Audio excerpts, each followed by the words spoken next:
এসএসসিতে ভয়াবহ ফল কেন? কঠোর মূল্যায়ন নাকি শিক্ষার্থীদের গাফিলতি?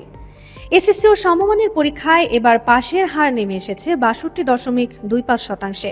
২০০৭ সালের পর এবারই সবচেয়ে খারাপ ফলাফল। ফেল করেছে প্রায় ৭ লাখ শিক্ষার্থী, কমেছে জিপিএ 5 পাওয়ার সংখ্যাও।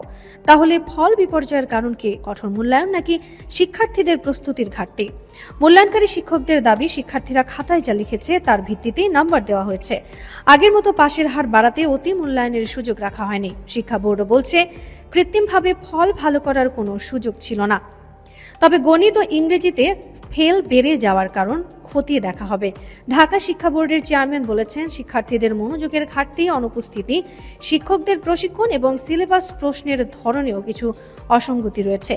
তবে শিক্ষাবিদদের মতে এবারের ফলাফল শুধু শিক্ষার্থীদের ব্যর্থতা নয়, বরং দেশের সামগ্রিক শিক্ষা ব্যবস্থার দুর্বলতাই তুলে ধরেছে। দীর্ঘমেয়াদী কারিকুলাম, শিক্ষক প্রশিক্ষণ ও শিক্ষানীতিতে পরিবর্তন না আনলে এই সংকট কাটানো কঠিন।